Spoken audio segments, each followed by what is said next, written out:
တလောက်ကိုဒေါ်လာ1000မြန်မာငွေပေါက်ချင်တဲ့ဆိုရင်30-40ကြားတကယ်ရှာနိုင်ဖို့အတွက်မဖြစ်မနေတတ်ထားတဲ့ high income skill လေးခုအားလုံးပဲမင်္ဂလာပါတက္ကရာမှာကြိုဆိုပါရစေကျွန်တော်ကတော့တက္ကရာမှာကိုဆိုင်ဖြစ်ပါတယ်အရင်ဗီဒီယိုမှာကျွန်တော်တို့တလားဒေါ်လာ1000မရှာနိုင်သေးပဲဒီထက်ပိုတဲ့ lifestyle ကိုသုံးစွဲနေမိတဲ့အကြောင်းကိုပြောပြခဲ့ပါတယ်ဒီနေ့မှာတော့အဲ့ဒီအပေါ်ရန်ဟန်ဆောင်မှုတွေကိုရက်တန့်ပြီးတော့တကယ်ပဲတလောက်ကိုဒေါ်လာ1000မြန်မာငွေနဲ့ဆိုရင်30ကျော်40ဝန်းကျင်ကိုလက်တွေ့ကျကျဘယ်လိုရှာရမလဲဆိုတာကိုပြောပြပေးတော့ပါမယ်အရင်ဆုံးမှတ်ထားရမယ့်အချက်ကအချိန်မိုးတွေအများကြီးဆင်းပြီးအလုပ်ကိုပင်ပန်ပန်လုပ်နေုံနဲ့ဝင်ငွေအများရလာမှာမဟုတ်ဘူးเนาะဝင်ငွေများရချင်ရင်မိဆွေရဲ့တန်ဖိုးတနည်းအားဖြင့်ကိုယ့်ရဲ့ value ကိုမြင့်တင်ရပါမယ်အဲ့လိုမြင့်တင်ဖို့အတွက်၄နှစ်တက်ရတဲ့တနည်းအားဖြင့် bachelor အနေနဲ့ long term တက်ရတဲ့တက္ကသိုလ်ပွဲတွေမလိုပါဘူး high income skill လို့ခေါ်တဲ့ဝင်ငွေမြင့်မားစေတဲ့အရေးချင်းတွေကိုတက်မြောက်ထားဖို့ပဲလိုပါတယ် high income skill ဆိုတာဘာလဲရိုးရိုးလေးပါပဲဒီပေါ်ရေးလုပ်ငန်းတွေအတွက်ငွေများဝင်လာအောင်လုပ်ပေးနိုင်တဲ့အရေးချင်းဒါမှမဟုတ်သူတို့ရဲ့ကြီးမားတဲ့ပြဿနာတွေကိုဖြေရှင်းပေးနိုင်တဲ့အရေးချင်းကိုခေါ်တာပါလုပ်ငန်းရှင်တယောက်ကိုတင်ကတလား350မြတ်အောင်လုပ်ပေးနိုင်ရင်သူကအသင့်ကိုလာစားဒါမှမဟုတ် commercial တဲ့ဖို့ပေးဖို့ဝင်လေးပါပေါ့ပါဘူးဒါကို high income skill ရဲ့အခြေခံသဘောတရားပါပဲဒီလိုရေးချင်းမျိုးကအခုခေတ်မှာ online ကနေအလွယ်တကူလေ့လာလို့ရသလိုမြန်မာနိုင်ငံမှာဒီမဟုတ်ဘဲနဲ့နိုင်ငံတကာ client တွေနဲ့ပါအလုပ်တွဲလို့ရပါတယ်ဒါဆိုရင်အခုလက်ရှိအလိုအပ်ဆုံးနဲ့ငွေအရှာနိုင်ဆုံး skill လေးခုကိုကြည့်ရအောင်ပထမဆုံး skill ကတော့ copywriting ပါဒါကစာရေးဆရာလုပ်တာကိုပြောတာမဟုတ်ဘူးเนาะဒီပါရေးလုပ်ငန်းတွေရဲ့ထုတ်ကုန်တွေကိုလူတွေဝယ်ချင်လာအောင်ဆွဲဆောင်နိုင်တဲ့ကြော်ညာစာသားတွေ Facebook post တွေ website ကစာသားတွေကိုရေးသားတတ်တဲ့ပညာပါစကားတကုန်းကလူကိုတက်လို့ရတယ်လို့စာတစ်ချောင်းကလည်းပစ္စည်းတစ်ခုကိုတောင်းနဲ့ချီရအောင်လုပ်နိုင်ပါတယ်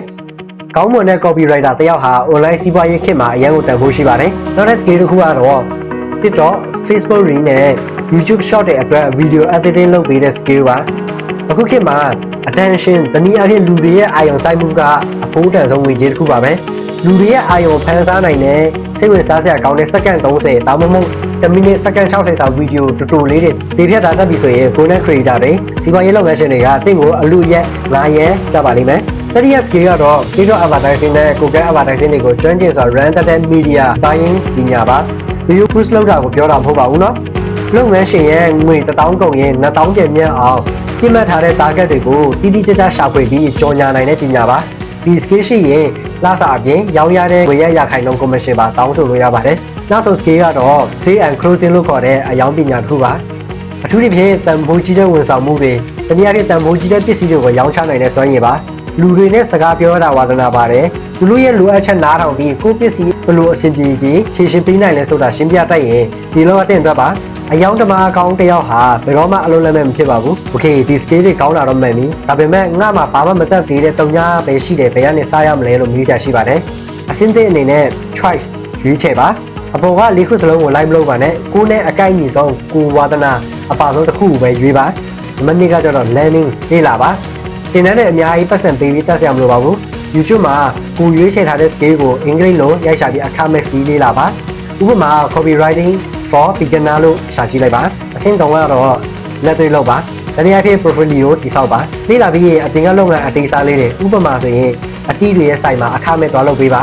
ကျွန်တော်ကြော်ညာစာအခမဲ့ရေးပေးပါမယ်လို့ပြောပါသူတို့စီကရောင်းအားတက်လာတဲ့ research ကိုတင်းရဲ့အတွေ့အကြုံ portfolio အဖြစ်ပြန်သုံးပြီးတခြား client တွေကိုအခချင်းငွေနဲ့စတင်လက်ခံပါအားလုံးကိုခြုံငုံပြီးပြောရရင်တလောက်ဒေါ်လာ1000ဆိုတာမဖြစ်နိုင်တဲ့ game plan မဟုတ်ပါဘူးမန်ဂန်နဲ့ high income skill တစ်ခုခုကိုအချိန်ကာလ6လကနေတစ်နှစ်လောက်ထိဆက်ချအာရုံစိုက်ပြီးတူတူဆက်စားလေ့လာမယ်ဆိုရင်တေချာပေါက်ရောက်နိုင်တဲ့ပန်းတိုင်းတစ်ခုပါမနေ့ကဒီအပေါ်ရန် lifestyle တွေနောက်လိုက်တာကိုထားခဲ့လိုက်ပါဒီနေ့ကစပြီးကိုယ့်ရဲ့တန်ဖိုးကိုမြင့်တင်ပေးမဲ့ skill တစ်ခုကိုရွေးချယ်လိုက်ပါ